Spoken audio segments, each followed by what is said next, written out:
Why don't you tell us now about this no other land situation? Yeah, my God. Yeah, put this next element up. And this news came out within, it felt like an hour or two. It was within hours. Of learning that our drop site colleague had been killed. So Hamdan Bilal, the co-director of No Other Land, as reported by Yuval Abraham, his co-director was lynched by a group of settlers. Now, it appears that they did not kill him, beat him ruthlessly. He was able to get into an ambulance.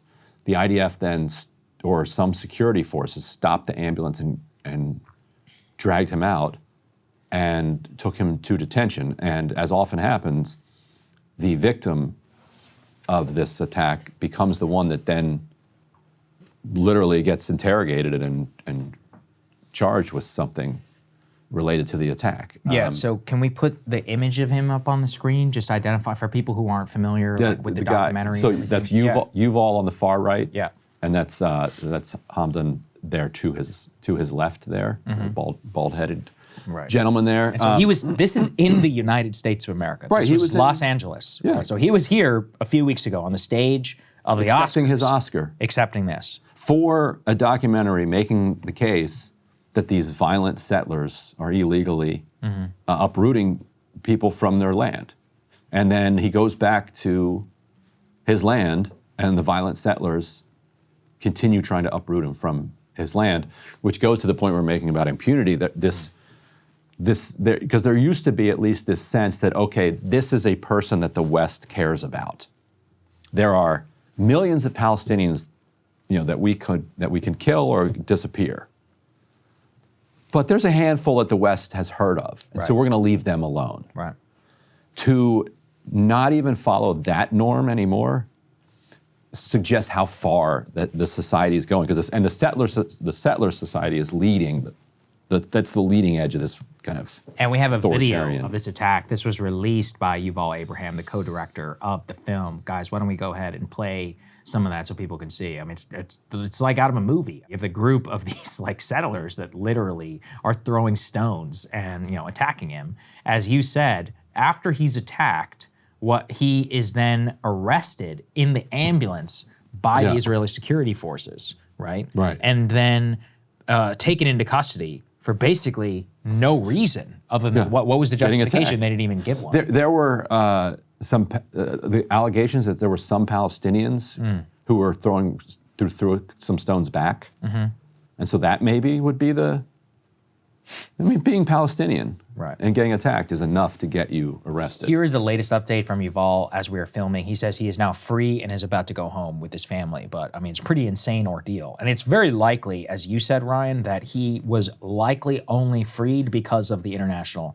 attention here on his case. This is just minutes ago. Yeah. According to Yuval Abraham, he says, after being handcuffed all night and beaten in a military base, Hamdan is now free and is about to go home to his family. Yeah. So that's the update. We've partnered with Yuval too, Yeah. at Drop Site. Yuval's had an absolutely incredible run of journalism, broken some of the biggest stories on IDF war crimes, the use of AI to choose and then execute on targets, which is as dystopian a thing as you can imagine.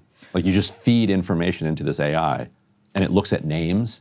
And then with a vague sign off, you see a building collapse. Okay, and then final thing, because you talked about the film, but you watched this film. I haven't seen it yet. Sorry. But at the very least, it's hard to see here in the United States. It won an Oscar. You can barely see it. I was about to ask you about that. So why don't you tell us about the difficulty of being able to see this film? They have basically been unable to find a serious distributor in the United States that is willing to run this high-profile, Oscar-winning documentary that is at least half produced by Jewish Israelis. So think about right. And then remember, the mayor of Miami Beach tried to shut down a theater that played the documentary. Not block the theater from playing it. Yeah, shut down the theater. The theater down. And he has backed off of that at the very end. Well, it took a while. It took a long time. It was weeks later he backed down. It's like, He's like, that's the kind of thing you back down from within 5 minutes in a civilized society. He for weeks was like, yeah, I'm going to get this theater. It's unbelievable. And is it available on streaming? Do you know? That's a good question. Yeah. Yeah. I mean, I'm sure you can find it. Right. I remember I totally forget his name. The person who did, it's Brian something. He did the documentary on Jamal Khashoggi, if you'll recall. And he also did Icarus. So he was an Oscar winner. Yeah. He did Icarus, huge hit.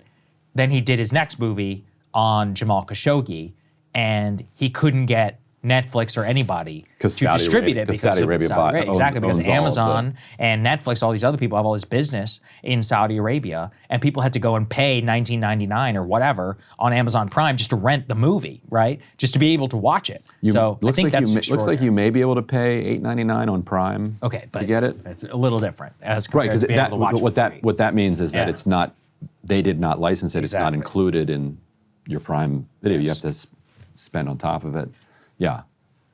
Well, insane story. Our producers brought it to light. One of our producers, Griffin, made a good point here. Is it's going to be? Will anyone in Hollywood speak? Will the Academy speak up?